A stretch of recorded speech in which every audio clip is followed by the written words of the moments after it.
How does he know? How did Dave find out about this? My marriage is over. I just know it. The courts will consider Dave to be the primary guardian of our children, and custody will be awarded to him. I will be a social outcast shunned by almost everyone in this church-going community. She was forgiven by the priest with gentle words, but with a condemning expression on Nas. Just like he did to Mary Skelton, she lasted only about 3 months after her husband found out about her affair. 3 lonely months when the rest of the community avoided her, despite the fact that the priest forgave her. This community really hates cheating spouses. I slammed on the brakes and screeched to a stop, stopping 2 meters from colliding with a little girl who ran out into the road chasing a ball. She looked to be about 3, about the same age as my Paula. I was driving too fast, too preoccupied with my huge problem. The child's mother frowned at me from the sidewalk, even though it was her fucking fault for not looking after her child. I looked around and saw that I was next to a large park 5 minutes from home. I suppressed my fears, drove with shaking hands for another 200 meters, and stopped before knocking someone down absent-mindedly. How could Dave even think? No, that's stupid. As soon as Dave found out that I was having an affair, it makes sense that he thought badly of me and wanted to cover up his bases. He can run a small editorial office from home, but that doesn't mean he's stupid. Far from it. As soon as he found out, of course, he thought that this was not my first case and began to do DNA tests for children. But how the hell did he know? Both Carl and I were so careful. My thoughts reminded me of Carl.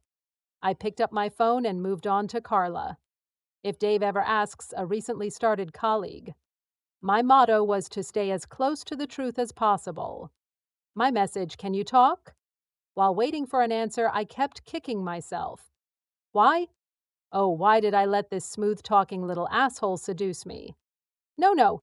Come on, be honest, it's not fair. The way we slept together for the first time was not love, and is understandable. It happened when we were out of town. We just spent 2 whole days discussing an exhausting deal, celebrated with too much champagne, and fell into bed together. If I had stopped at the first case, everything would have been fine. I would have a secret that I would regret until my last day. A serious secret that could only harm my husband and family. But I, or more correctly, we, alas, we were both caught up in the excitement of sleeping with someone after more than 10 years of marriage. The charm of the illegality of it all. The thrill of mischief. The superiority of knowing that we were cheating on our spouses and successfully hiding it from 2 people who knew us so well. Or they didn't hide it very well, as it turns out. My thoughts were interrupted by a message from Carl. "No, I'm having dinner with Mary and the kids." What's the matter? Well, they say suffering loves company. Dave knows about us. How the hell did Dave find out about this? We were incredibly careful. We got together only when we were away, and then only if we managed to rent adjoining rooms. We have never entered the door of the same room together. We behaved absolutely normally both in public and when we were at home with our spouses. Damn it, Mary is behaving normally, so he didn't tell her anything. What do you think he'll say? I don't know. We haven't talked yet. I ran away as soon as I found out he knew. This time I didn't have to wait long for an answer. Please beg him not to tell Mary. A selfish little jerk. To hell with my marriage as long as it doesn't concern him. Asshole, I'll probably tell his wife if Dave doesn't.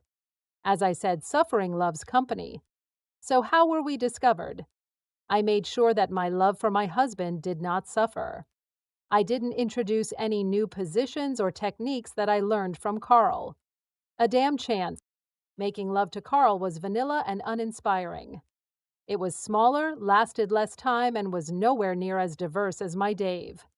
In fact, if it weren't for the illegality of all this, it wouldn't have lasted the raw 6 times and the 7 months that we actually had. How unlucky that we were discovered before I was going to end our affair after our next trip in 2 weeks. Focus.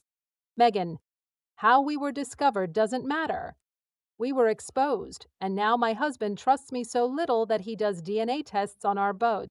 Children.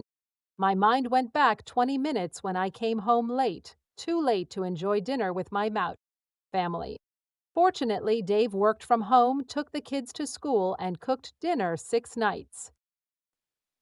I was supposed to cook on Sundays, but I usually went and got takeaways. Let's just say cooking is not one of my strengths. When I entered the door, I froze at the terrible sight. Dave is sitting on one of the kitchen chairs with a cotton swab on a stick, wiping the inside of Jillian, our 5-year-old daughter's mouth with it. An open sterilized bag is lying on the table. Peter, our 7-year-old son, was also standing there, either waiting for his turn or having already finished. I've read enough stories and watched enough TV shows to know that I'm watching the opening. My initial reaction was rage. How dare Dave think the kids aren't his? I wasn't a cheater, or was I? Knowing that I needed to think about how best to get through this, I just turned around and ran away. Just before I did, Dave turned to look at me with a neutral expression. I raised my hands to my cheeks, remembering the feeling of blood draining from them, which was a blatant admission of the truth of what the testing accused me of. 20 minutes later, I'm here, reflecting on the destruction of my family and my society. I knew Dave, I knew him as well as he knew himself.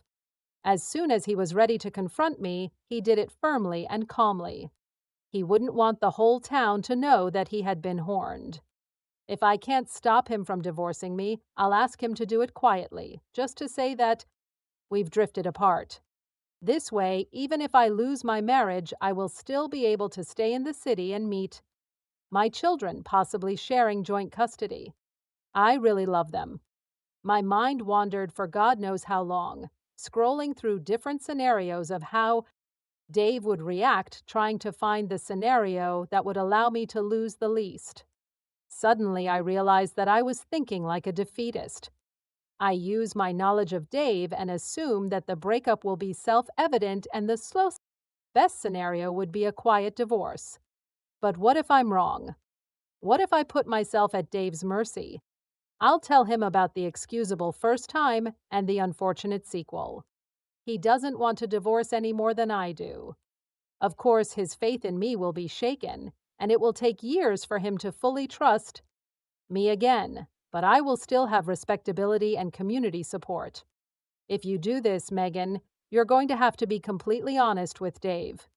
One whiff of lies, and you'll get to the curb faster than a fleet-footed cheetah. I looked at my watch.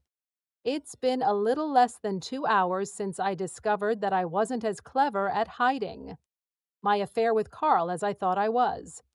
2 hours since I went from being confident in my marriage to fighting for his very life. 2 hours since I saw my husband testing my children's DNA have raised my blood pressure by 100 points. I quickly typed a message. I'm going home to apologize to you for my affair with Carl.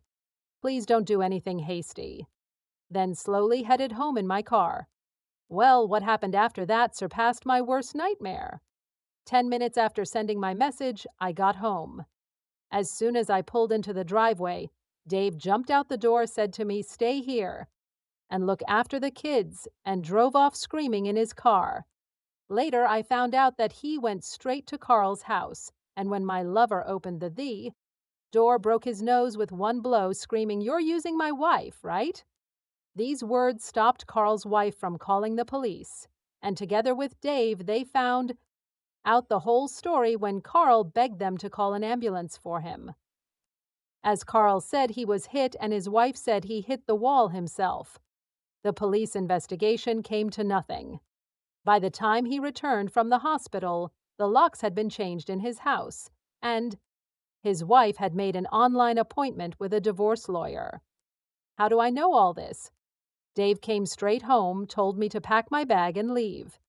After one look at the fire in his eyes and the bruises on his knuckles, guessing where they came from, I did as he asked and fled to a middle-class motel. The next day, I saw a bandaged Carl at the breakfast bar.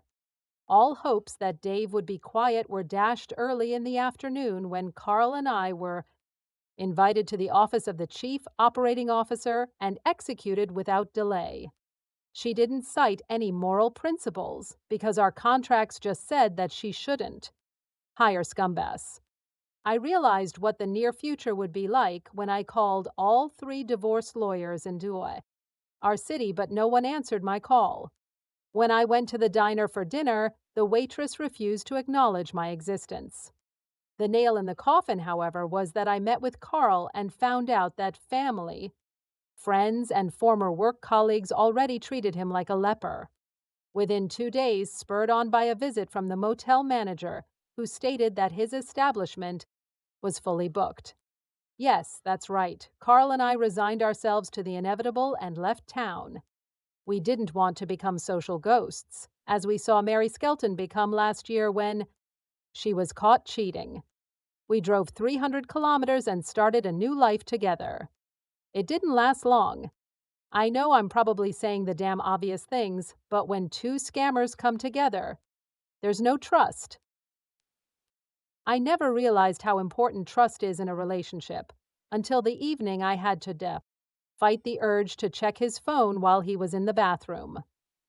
By the time I finally got up the courage to ask Dave if I could come back to town to visit the kids over the weekend, they had all found a replacement for me. He was an excellent catch, and as soon as he was free, the vultures, being attractive, singles and widows, declared their interest. By the time I cleaned up, there was already an elegant set of shoes under Dave's bed. My children had a stepsister, and they were already calling another woman Mom.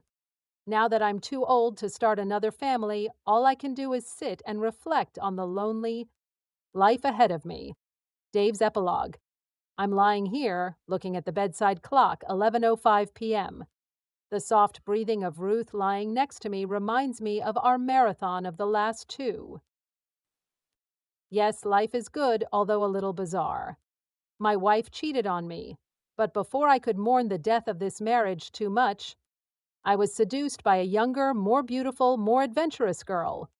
The surreal last day of my old marriage still confuses me.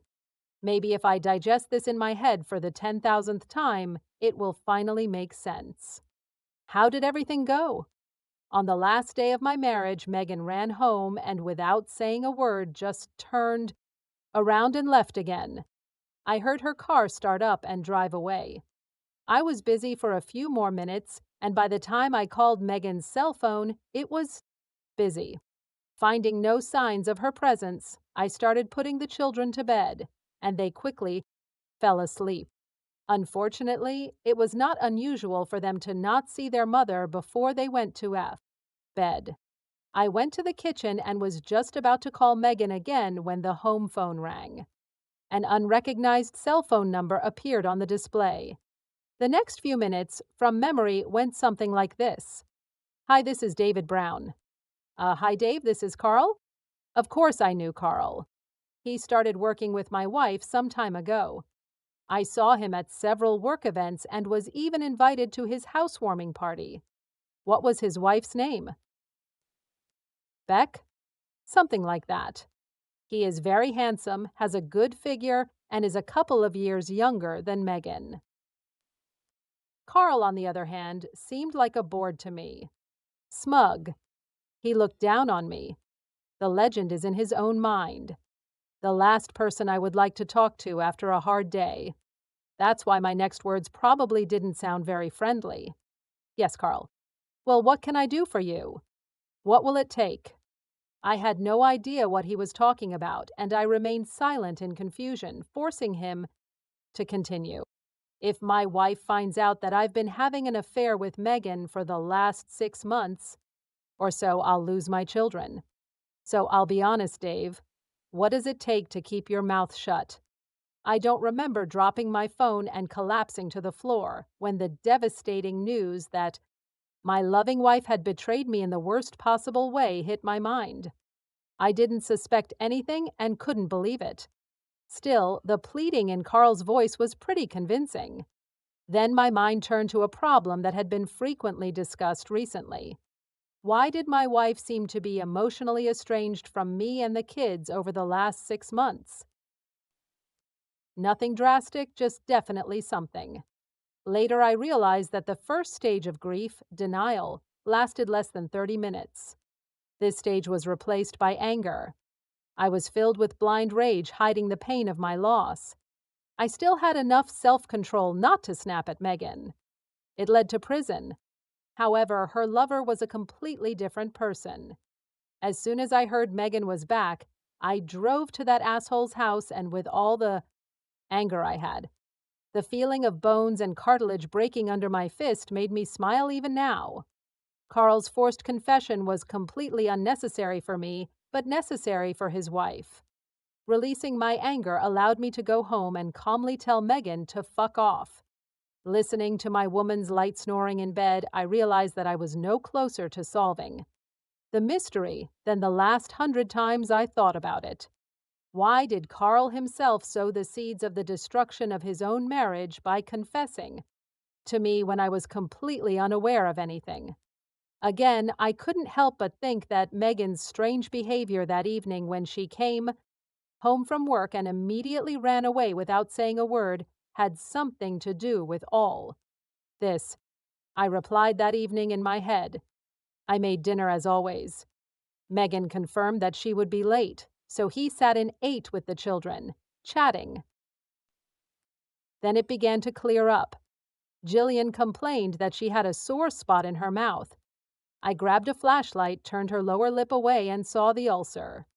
Going to our first aid cabinet, I grabbed a tube of Bongilla and one of the individually packaged cotton swabs, opened it, smeared it, and used the cream as intended.